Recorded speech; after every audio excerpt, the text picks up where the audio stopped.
Hey everyone, it's divinereadingswithagypsy. I am here with a very important topic that I think every tarot reader should know before they go into an Etsy business or a tarot business out in public with a bunch of people. And this is actually advice that I think, or just something that I think that every reader should be aware of when they're giving the general public tarot readings. And part of my thought was yesterday, even going in today, most people are going to ask for readings that are about security and relationships. And it doesn't mean, security is very broad term of security, and relationships is very broad too. It doesn't have to be romantic relationships. It could just be relationships in general, and security is very broad too, and it's a very broad statement. It doesn't even have to do with your job. It could be just the having the roof over your head kind of security, that kind of stuff. So, I guess that's part of what I'm talking about today is security and relationships. And part of why I say that every tarot reader kind of has to know that's what they're going to get into when they go into security and relationships is because we as tarot readers are very deep people. We know that tarot could be just more than just a superficial question of, am I getting married, or what is my job situation? We could actually interact, we know how to interact and engage our cards deeper than just the normal people or the average Joes out in the world. And we experience shadow work with our tarot. We experience astral projection. We experience just the different things with our tarot decks than the most common people out there in the world. And that's where we're trying to market to when we're doing our tarot readings, is that we're trying to market the people of the world. And that's why I say that this topic is very important, because when we go into wanting to open up your tarot shop and stuff, and I see a lot of people on Etsy. I spy on other people's Etsy accounts, by the way. I spy a lot of tarot readers, and I've discovered something. We as tarot readers, we know these different ways of how we could work with our tarot cards and all that stuff, but when we're dealing with trying to convert, like for an example, your neighbor down the street, Bob down the street, to get a tarot reading, and you ask him, hey, I would like to do a reading for you, and you could ask me anything in the world. He probably will give you this glazed over look. Really? The cards could answer me anything in the world. And you go, yeah, just give me just a question, and I can try to help you solve and, problem shoot and all that good stuff, and try to help pinpoint that answer for you. He is going to immediately go, and kind of choked up, because it's something I like to call the genie in the bottle syndrome. It's a syndrome that I made up, by the way. But the reason why I want to talk about the genie in the bottle syndrome is, what that really means is, if you were to stand in front of a genie and you could ask him, hey genie, and the genie asks you, hey, I could grant you 3 wishes. Anything in the world. I mean, anything in the world. What would it be? And I guarantee you, if you had a genie standing right in front of you, you're going to be one of these people that, at first you're going to think, oh, I'm going to ask for all the tarot cards in the world, or I'm going to do this and that. But when it really boils down to it, if you really had that genie in front of you, you'd probably say, If you're married, you probably say, guaranteed in love. You want that answered for you.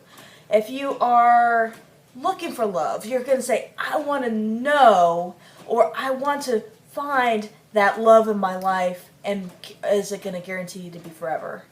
And then if you're also, most of everybody, I mean every adult is going to say this, I want financial stability for the rest of my adult life and for the financial stability of my children.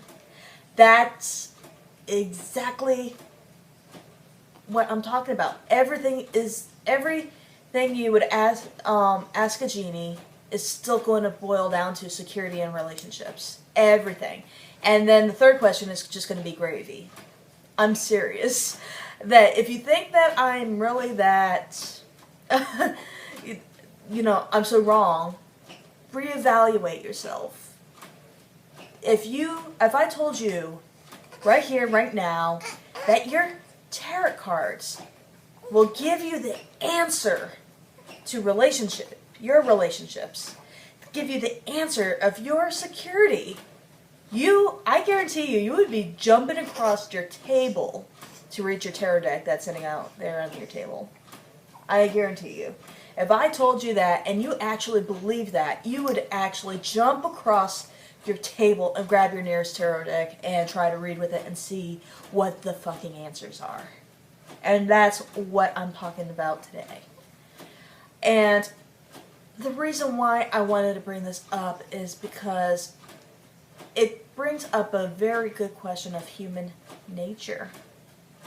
We as humans, and what separates us from the birds and the bees, is the pursuit of happiness, of love, and the pursuit of happiness and security.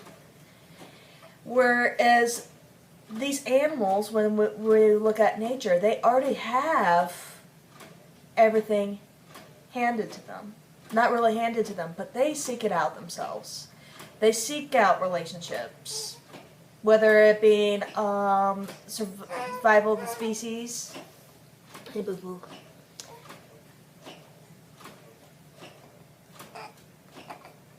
Whether it being survival of the species, or it being the shelter over their heads. They seek it out, they fight it, and they get it. Whereas a human being, we have to fight our society and fight everything we possibly know and our societies and stuff like that and the way our society's set up to fight, because a roof is just not going to pair up over your head. Love, and that's why we have Match.com and stuff, it's just not going to come to your door. You have to, if you can't make love happen right here, right now, you got to make it happen with Match.com or something like that. I'm just using that as an example. If you're not successful in love and just going out in the world and just being a person, then that's when you go fish for it on Match.com, so to speak. And that's when you really are going, oh my God, I gotta find my love. My clock is ticking. And a lot of people feel that panic when they reach at least their 30s, I think. If they haven't found that romantic love yet, they really feel that panic. So a lot of people, when they're reaching their late 20s and 30s, they feel that panic of, oh my God, I'm going to be alone the rest of my life. And that's why we have a lot of clients that come for love relationships. And I guess to bring me back to full circle, Judith, let me finish my train of thought. If I have to come back full circle of what does this have to do with your tarot business on Etsy, I've seen a lot of people on Etsy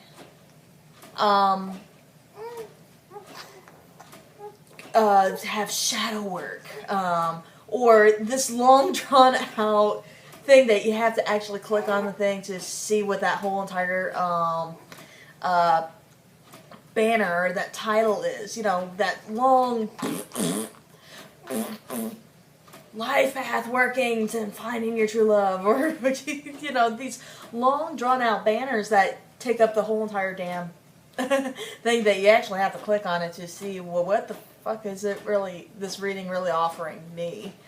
And I think that turns off a lot of people because they really want to know the nitty gritties. They just want to know their security, and they really want to know what the relationship statuses are, and whether it being romantic or not. And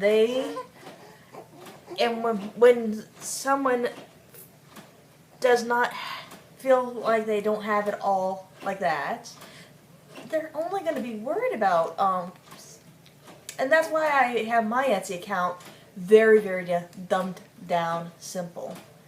Because even if you're asking for a general reading, you start as a tarot reader. I guarantee you, if you have a general reading for one of your clients, for an example, my dear mother makes me have the run for my money. But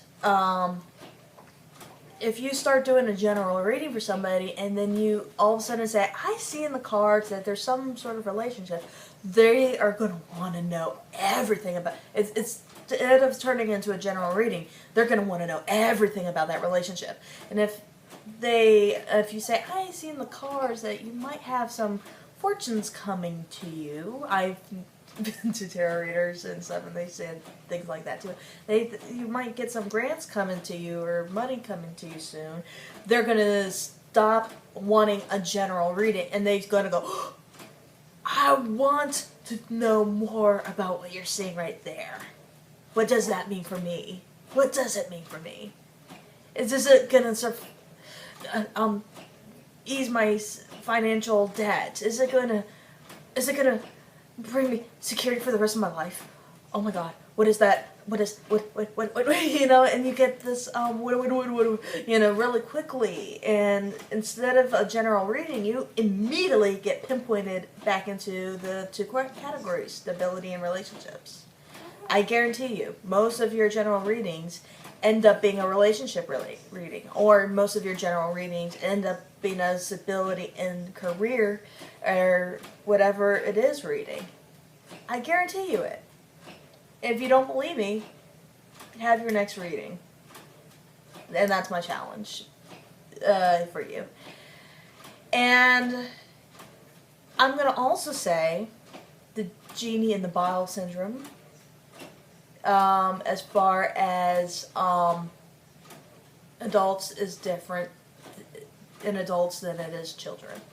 And this is my conclusion. This is going to be my end of this video of the statement I'm projecting out there.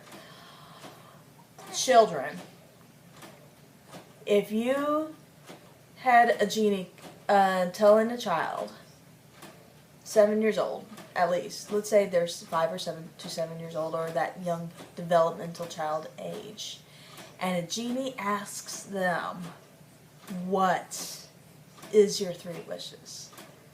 A child of that age has no, unless they come from a family of divorce and stuff, but let's just keep it simple and broad. Let's say that child is completely clean, and there's no divorce in the family, there's no blah, blah, blah, blah, blah. Genie asks that child, what is your 3 questions? That child has no concept of not being stable in their life because their parents are giving that stability to them. A child is not going to have a relationship question because that's yucky stuff. You know, that kind of stuff. So a child has no concept of financial instability or unstable livelihoods, and a child has no comprehension of relationships, you know, because their mommy and daddy loves them, and that's all that really matters. They have mommy and daddy, and they have their brothers and sisters, they have their dogs and poodles and everything, and their parents are the ones that are worrying that stability in the relationships for them. So they have absolutely no concepts of what's this instability or this relationship questions. So if you ask a child, what are your three wishes? A child is going to go bug-eyed, I want that stuffed animal that I saw the other day. Or they're going to go, I want that Nintendo DSi. Or they're going to go, I want $1 million just so I can spend it on toys or something. They're going to do something outlandish like that that has nothing to really do with stability, you know, stability in relationships in that sort of way. They're going to have their wants. They actually ask for wants. They don't ask for the things that adults ask for. And I think that is something to think about, you know. We read adults. We don't really read 5-year-olds too often. And you ask a 5-year-old for tarot reading, and you ask them, what is it that you want to get a tarot reading of? Well, am I going to get that bicycle? Is that what you really want your tarot reading to be? Yeah, I want that bicycle. Can you tell me if I'm going to get that bicycle? Or something like that. It's going to be, I'm serious. It is something to think about. So I guess my ending statements are going to be, we really need to figure out what is important for our clients. I know that shadow work and stuff like that is important too for our clients, don't get me wrong. However, that is when you have that client established. After you have that initial establishment with that person and they're a repeating client. Unless you have that establishment with that person and they're a repeating client, that's when you get into the shadow work readings. That's when you get into the fun stuff that we experience on a daily basis as tarot readers for ourselves. We get to do the fun stuff finally after we've done all the fluffy stuff, the relationships and the stability.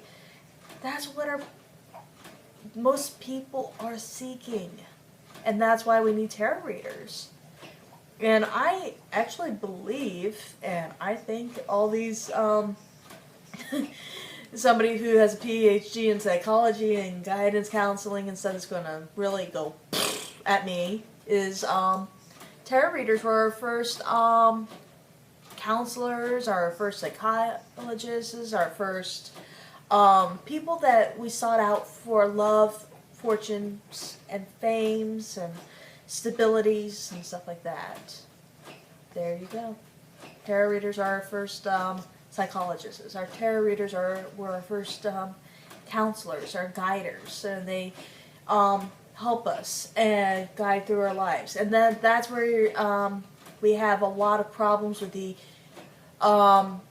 had issues with, history with the church in the past. I mean, like 500 years ago past, the medieval times, that the churches are trying to burn the witches or ban all the tarot readers and stuff like that because they wanted to prove to the people that they are that guiding light to security. They're that guiding light to the love and happiness. But when that faith doesn't give security and that faith does not give love and happiness, that's when they lose their members and they seek tarot readers, astrologers, divinators. It doesn't even have to be tarot readers. It's the gypsies. Because these, because that's what happened to me, and that's how, if you actually watch my my self-love story, that's kind of how I got here today, is, I was brought to a point where my world was shattering around me. It was shattering around me. And all I did, and what happened with my church community when I was growing up, in my teenage years, late teenage years, and needed that help. I needed that stability. I needed that somebody to tell me, your family was, that stability. Is your family still going to be there? The love relationship is going to be there. No, it's torn apart. And that's kind of where I say, exclude the child of divorce stuff and asking them what's their genie question, and just using it just a regular plain old child with a happy parents and things like that, as far as genie things, because it gets into the same conversation, is that when it really boils down to it, we, like, for me, in my story of how I got here today, I didn't have that security. I lost the security. I lost that loving relationship that kept me blanketed with my family. And that's when I started seeking that security somewhere else. Because when you go to your church, and I did this too, and you go to your church and say, I need that security, or I need that relationship, and they go, oh, we'll pray for you. We'll give you your blessings and stuff, and they do nothing to help you whatsoever. They'll just say, we'll pray for you and your family. It hurts in the inside is unbearable. To be rejected by people that are supposed to provide that security and provide that relationship shatters a person in the inside. And that's when people go to us tarot readers. They have nowhere else to go. I had nowhere else to go. So I picked up my Robin Wood Tarot way back when, and I still have it today, and I will never get rid of that deck because of its meaning for me.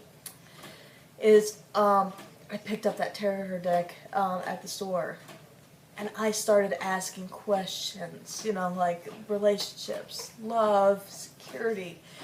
It didn't give me like the wish comes true, but it actually gave me a blueprint to work with versus nothing to work with. And that's what I wanted to talk to you all about, is that tarot is an amazing system. Even scrying and other forms of divinations, they're amazing systems because it gives someone a blueprint to work with. It gives somebody that hope and security to work with. It's a blueprint. It's a way. Even though it doesn't give you quite all the answers, it gives you something that says, it's okay. This is maybe how it's going to be planned out or played out. And it's up to you to make that initial stability. It's up to you to make that initial steps. It's up to you to reclaim your power. And that's what I believe tarot does for us. And that's what we need to provide to our clientels. And that concludes my talk for today. And I hope you all take this advice to heart.